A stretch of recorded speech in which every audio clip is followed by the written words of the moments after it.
My mornings typically start at about 6 o'clock, and I'm usually up pretty late. As you can imagine, I need to be running on all cylinders to keep up with 5 kids and a daily podcast. I am always on the hunt for great wellness products, and you guys, I have a great one for you.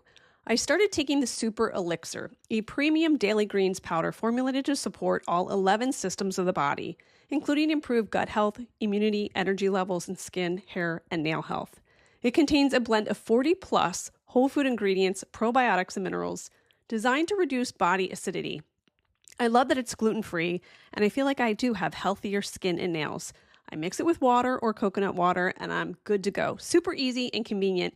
And the taste, it's original pineapple and lime, so it has a vibrant, tropical, and tangy flavor with the citrusy punch that hides the green taste of ingredients like wheatgrass. And by the way, it's Elle Macpherson's daily elixir for thriving through menopause. Right now, get 15% off the Super Elixir at wellco.com and use the code KateCasey15 at checkout. Try it for yourself and feel a difference within weeks. That's WELLECO.com, code KateCasey15 at checkout for 15% off the Super Elixir. 15% off at WELLECO.com, promo code KateCasey15, first time orders only.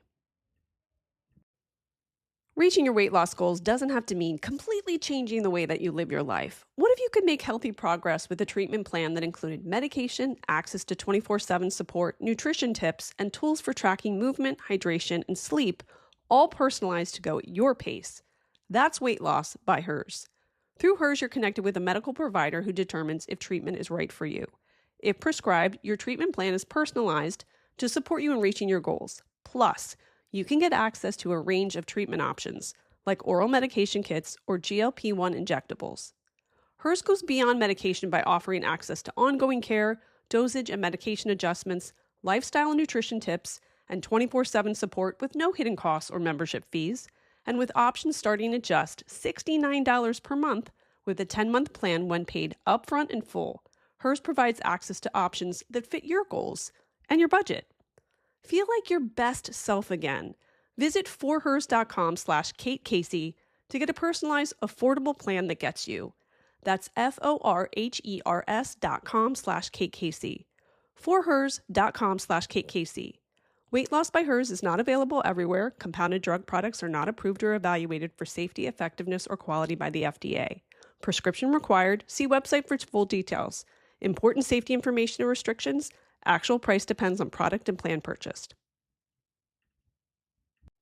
It's 2026, and if you're still paying rent without Built, it's time for a change. Built is the loyalty program for renters that rewards you for your biggest monthly expense, rent. With Built, every rent payment earns you points that can be used toward flights, hotels, Lyft rides, Amazon.com purchases, and so much more. And here's something I'm really excited about. Now Built members can earn points on mortgage payments for the first time. That means you can get rewarded wherever you live and unlock exclusive benefits from more than 45,000 restaurants, fitness studios, pharmacies, and other neighborhood partners. Personally, I'd redeem my points for gift cards. You have no idea how many birthday parties my kids go to. It's simple. Paying rent is better with Built. And now owning a home can be better with Built too. Earn rewards and get something back wherever you live. Join the loyalty program for renters at joinbuilt.com/KateCasey. That's JOINBILT.com/KateCasey. And make sure to use our URL so they know that we sent you.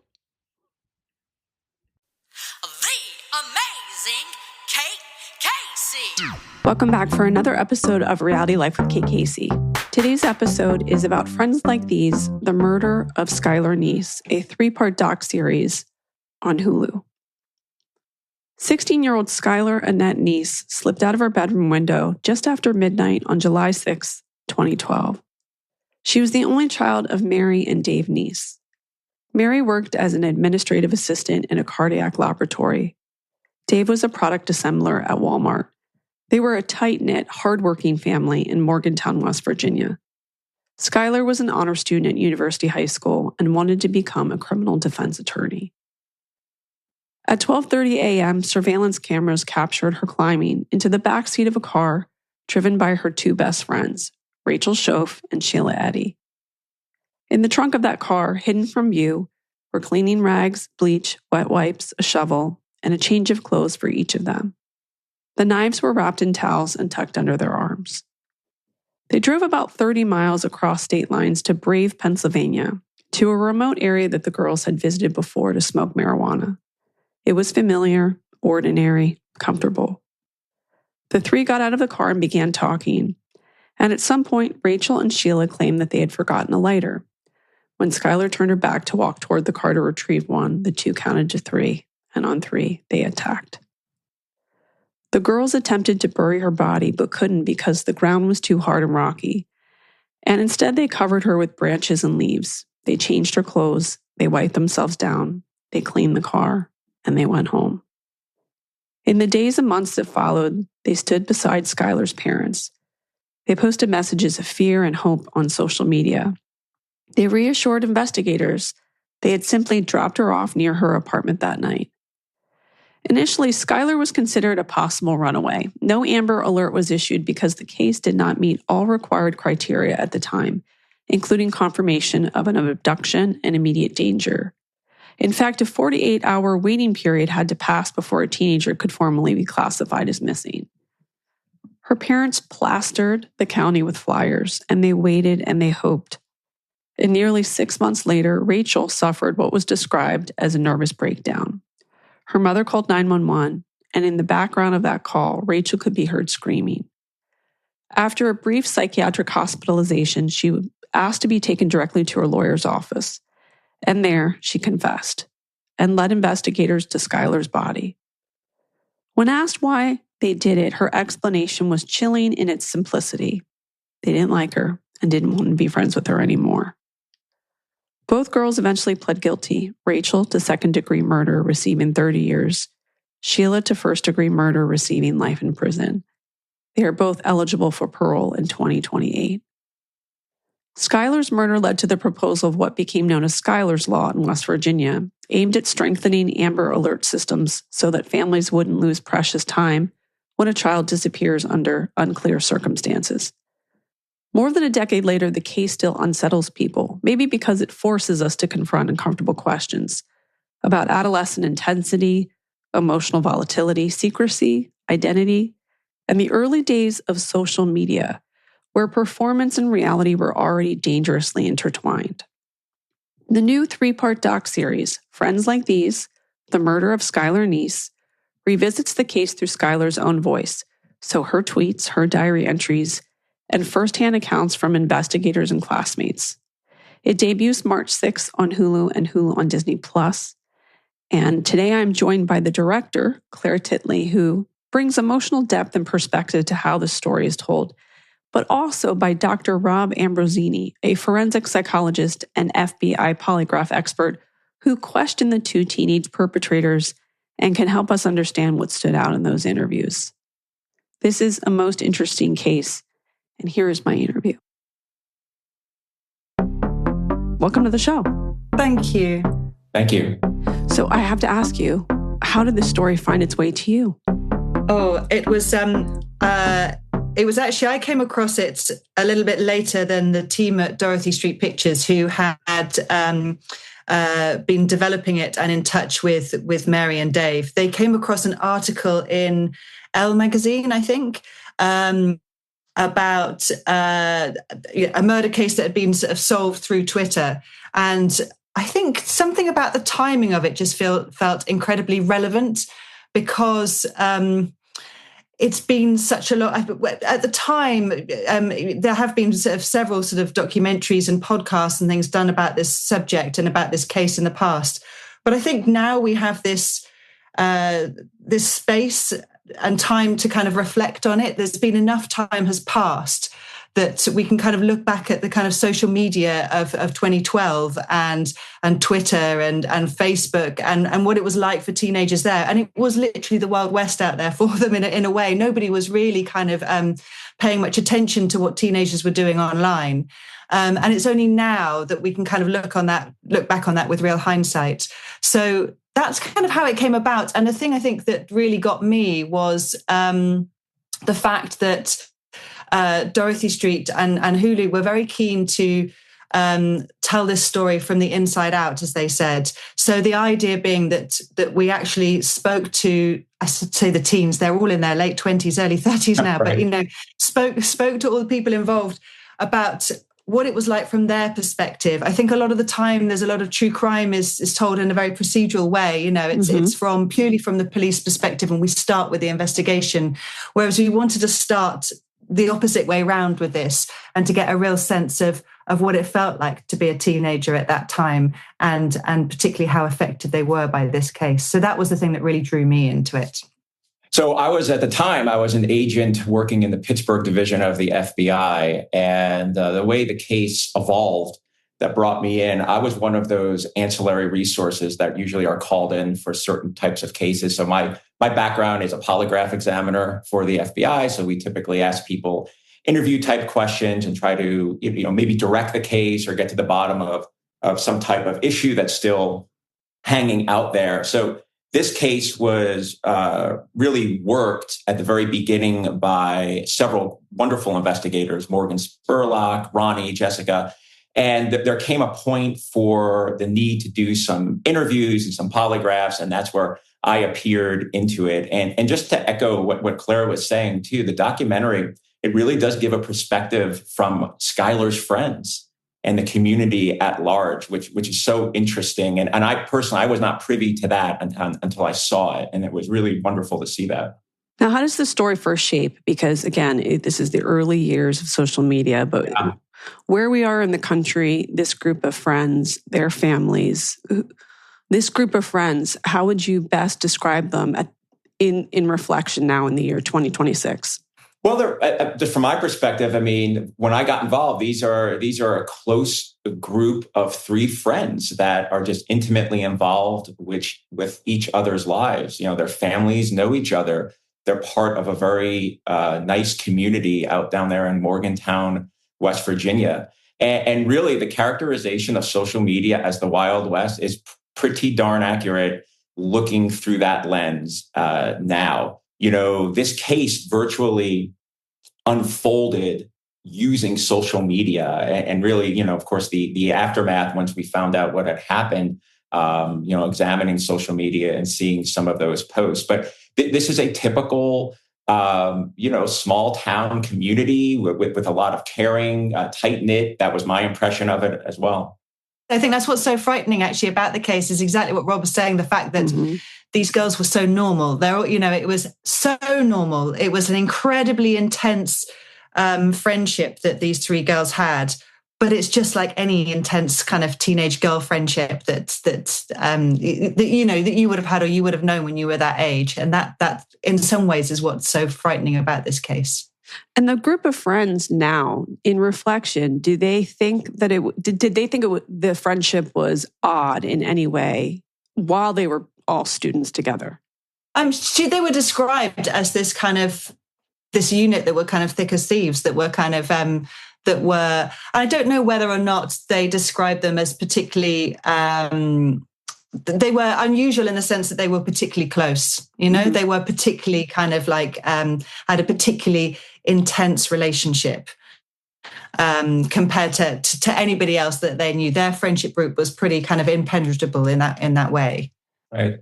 The series explores, I would say, teenage intimacy and how it can shift into hostility. What did you learn about the emotional volatility of adolescent friendships while making this? If I've got I had a preteen when I started, and she's now a teenager, and I wish I could tell you I've learned everything and I know all the answers. But I think it took me right back to being that age, and I think that's part of the intention of this series and the way in which we styled it, kind of creatively, visually as well, is to try and get people to remember what it was like to be 16 and be that age when your friendships are kind of as intense as love affairs. They're really, really kind of intense, and it's that sudden switch that happens when suddenly your parents and your family are not the most important people in your lives anymore. It's your friends, and their opinions matter so much more than you. And I'm not the psychologist, and Rob will be much more the profiler and tell you, but there is something about that sort of teenage brain where everything is so heightened. All your emotions are just so heightened, and things feel like life or death when they could feel so trivial to you or I. Mm-hmm.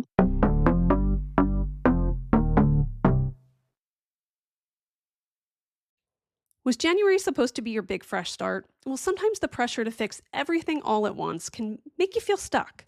Grow Therapy makes it easier to reset at your own pace with therapy that's covered by insurance and built around your life.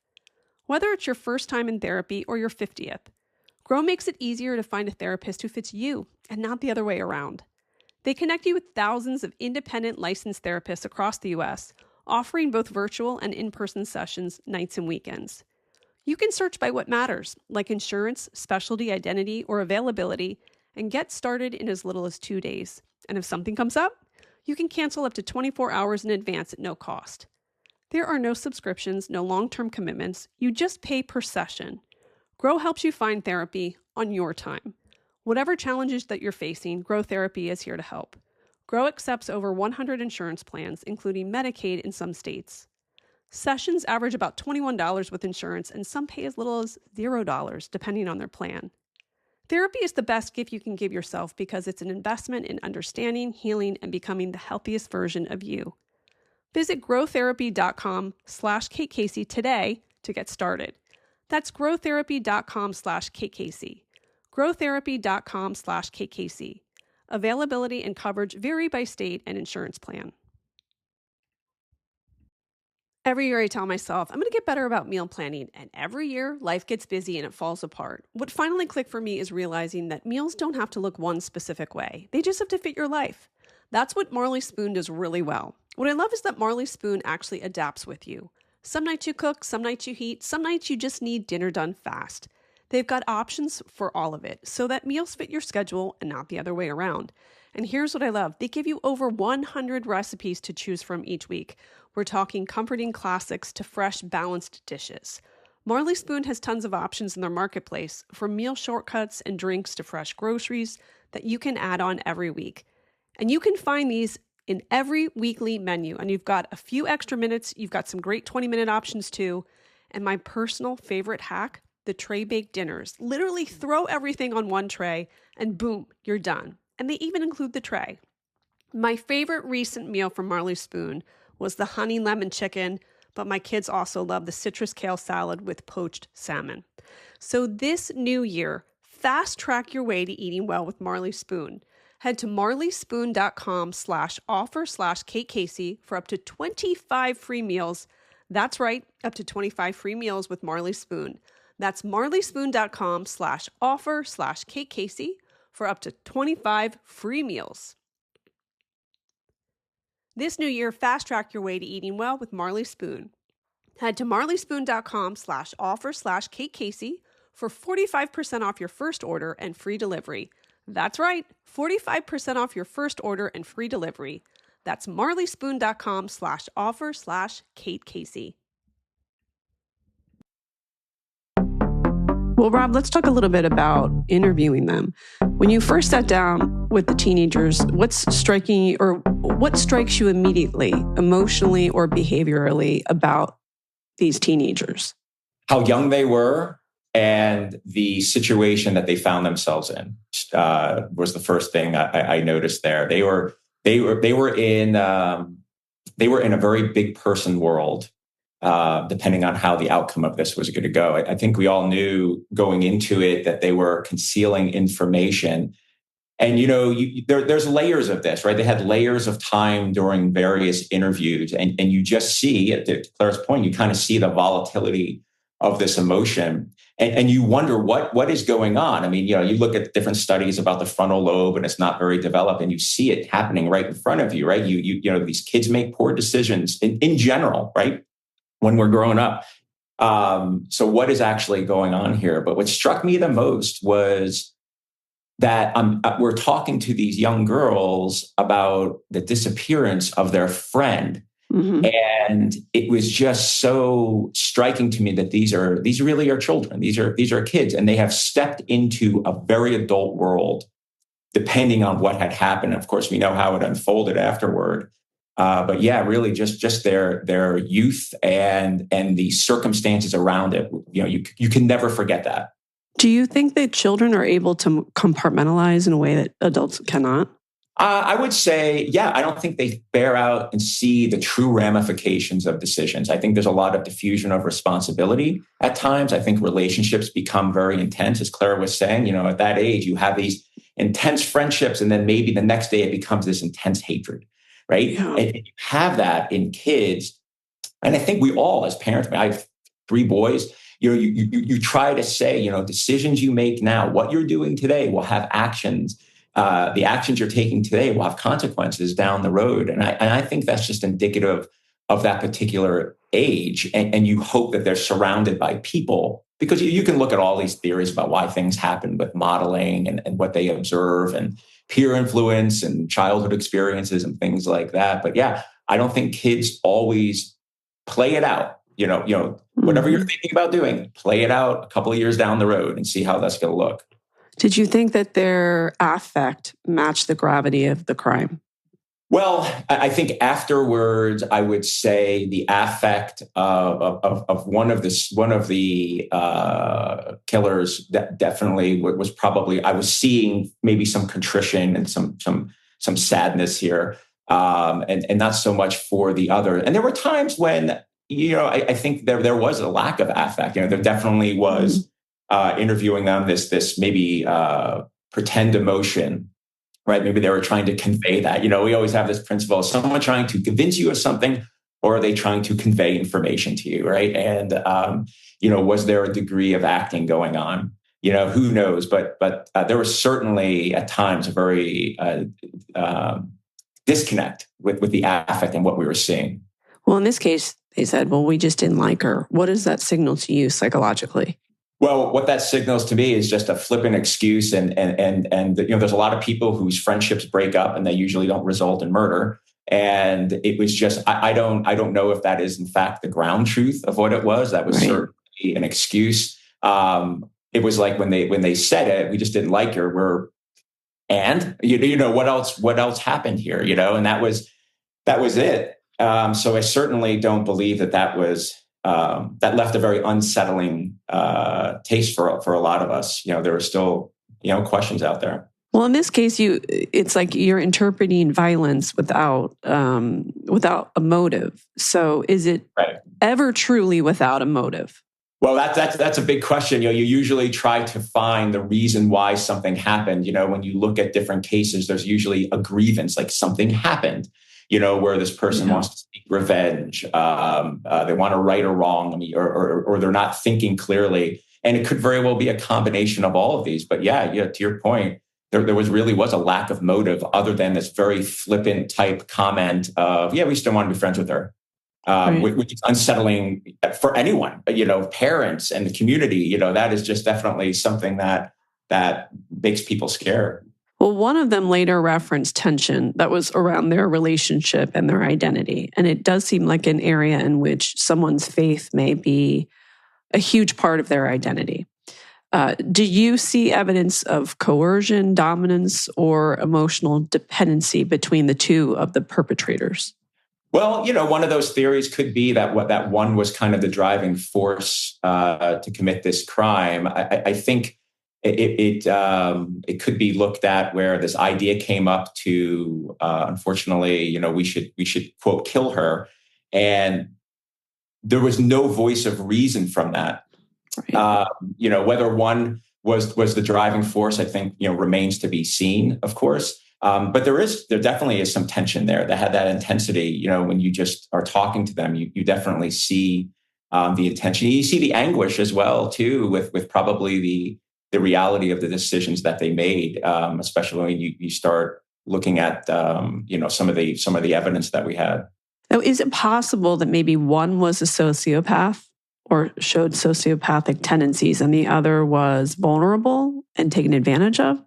Anything is possible, and unfortunately, you'll never really get to know that unless they agree to be interviewed and, of course, go through a battery of assessments by people. But you definitely have the impulsivity, I think, is what you're keying on here, the impulsivity of someone to think of murder as a solution for a friendship that suddenly is souring clearly is something that probably points into that direction.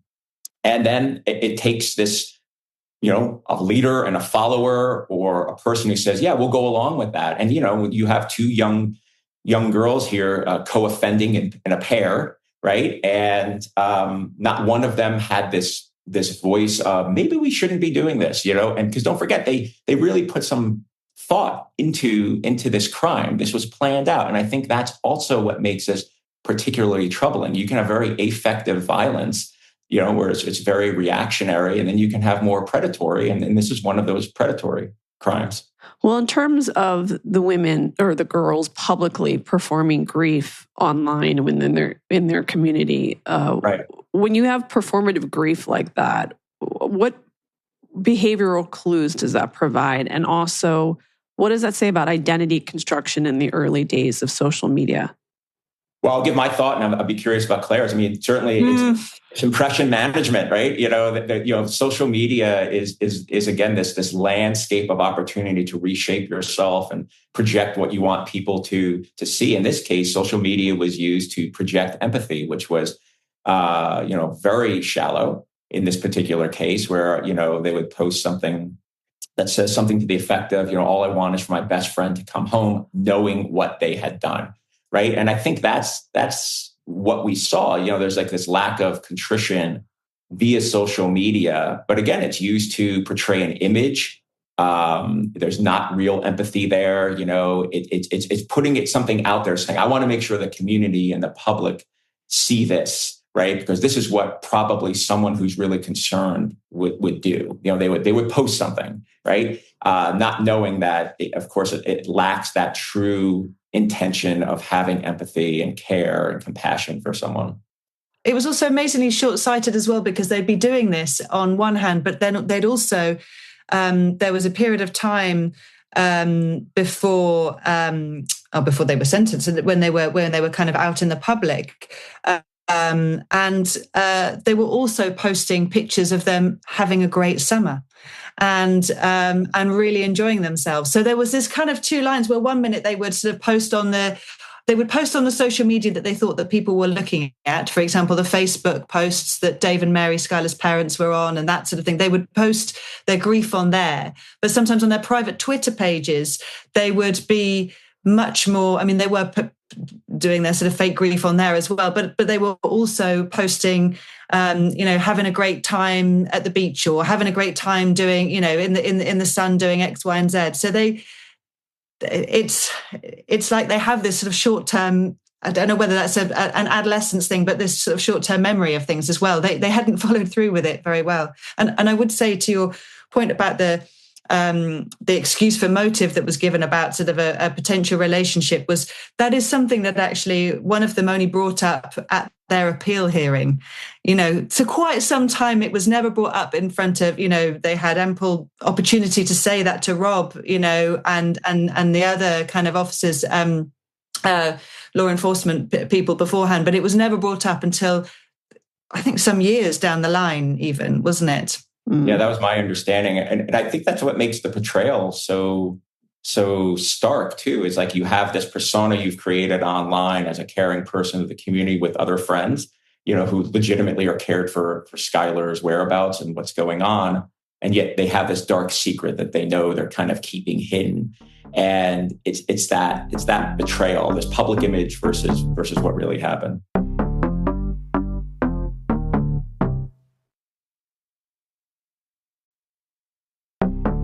How do you think that this crime would have unfolded differently in today's digital ecosystem? Because we have TikTok, we have location tracking, obviously a more sophisticated digital footprint. How would it have unfolded differently? Well, that's an interesting question. I think we're probably in a better place to examine, the digital footprints that people do, to take a really deep dive into exactly what people are posting, times of that they're posting it, seeing how all these other social media accounts are mirroring up as well. And that's just through the advantage of experience in working these types of cases. And fortunately, there's really good, skilled individual investigators now that do that type of work to kind of examine those kind of things. And it really also, speaks to probably the vulnerability of what's going on now on social media, where you have different types of groups that encourage young kids to engage in self-harm and suicide, and they swat them and they dox them and things like that. And it opened up this Pandora's box of oh my gosh, yes, social media is great, but like there are so many vulnerabilities out there, and parents have to really be aware of all this. In this current ecosystem, we may have a better idea of who each child is based on who they follow, on the accounts that they're following, and maybe the ones that they're liking and commenting on that Sure. may have provided a bigger picture. Because I feel like the plight of the investigation is that this was the beginning of social media, so there's limited information. Yeah, that's fair to say too. Who someone's following, what interests that folks have. You kind of see that, especially if someone is following a particular person that maybe speaks towards violence or inappropriate behavior. It kind of gives a little indication of what interest this person might have. But again, yeah, this was the very beginning, and the post that we were able to see kind of as we examine the case, it then fit into, oh my gosh, there really is a lack of contrition, and you're kind of playing this out, almost mocking what they did online. Mm-hmm. I wonder, frighteningly though, whether or not kids can be crueler online these days as well. As much as we've got those tools, they've got tools to be even more unkind. And the fact that, video phones were in their infancy then, so there was not that going on. But the fact that you've got that sort of thing going on now on Snapchat, and I wonder whether it would have been a more intense kind of bullying that was kind of going on than we even seen. I hope not, but I think it might go both ways. When I see like these internet muscles, where people are kind of flexing online and saying things that you probably would never say to someone. Right. You hope you would never say to someone in person, right? And so you have like this built-in anonymity or comfort, by saying these certain, terrible comments by a distance. And has there been any communication from either of the women in the years since, outside of that one hearing? I guess it was the appeal hearing. Any more information about who they are now, how they're feeling about the case all these years later? No information. We reached out to them on a number of occasions throughout the process. This was a very long production process for this series, and we reached out to them a number of times, both of them and their families, but we didn't get a reply. So now that this project has come to completion, what is going to be the one thing that stays with you about this case? I think for me, the fact that, and it's the reason that I found it so difficult, this series is so interesting as well, is that there aren't any easy answers to it. I think everybody is kind of clutching for is it this? Is the answer this? Is so-and-so a sociopath? Is this the answer? Did this happen? Was there a jealousy? And the one thing that we've kind of learned is that there aren't any real easy answers to this, and only two people know the real reason and the real motive, and they're not speaking. And so we can investigate this, from this perspective as much as we can, but there aren't any easy answers to it.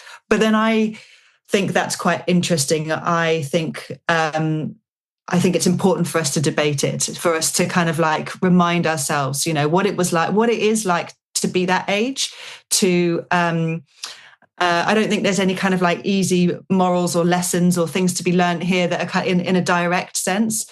But I think for me, I kind of reminding myself that at that age, your decisions are, you're vulnerable, and things are heightened, and you're not making the best decisions all the time. So therefore, being aware of that in a social media environment and what we're allowing our children sort of access to, I think it's kind of particularly important to kind of highlight that and be aware of it. And obviously kind of like around the world now, governments are kind of really waking up to this, in Australia and the like.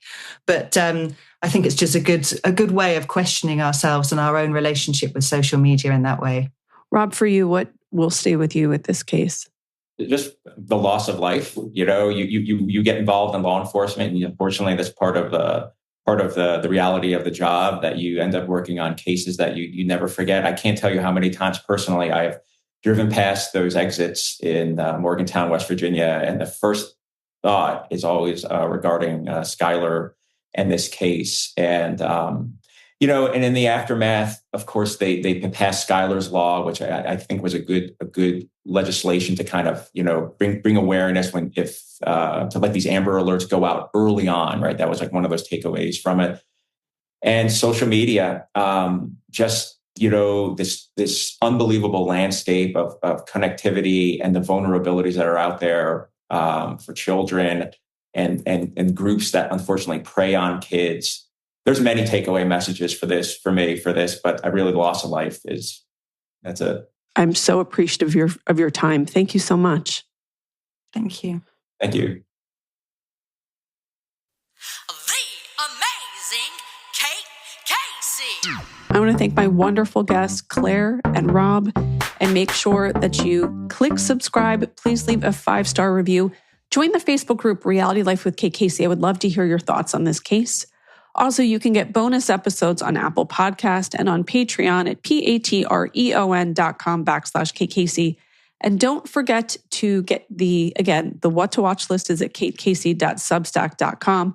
But also follow me on social media. I'm on Instagram at @KateCaseyCA, TikTok it's Kate Casey, and Twitter Threads and Blue Sky at Kate Casey. Do not miss out tomorrow on a brand new episode.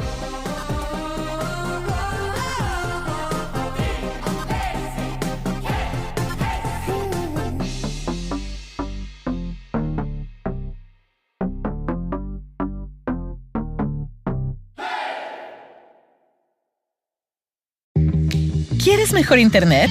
Cox Internet de 300 megas tiene las velocidades rápidas y confiables que buscas. Perfecto para streaming y gaming y trabajar desde casa. ¡Yeah! Todo por solo $45 al mes cuando agregas Cox Mobile. Incluye equipo de Wi-Fi y garantía de precio de 2 años en tu plan. ¡Yeah! No esperes. Cámbiate hoy a Cox. Requiere Cox Mobile Gig Unlimited. Garantía de precio no incluye impuestos y cargos. Velocidad de datos móviles se reduce después de 20 gigas al mes.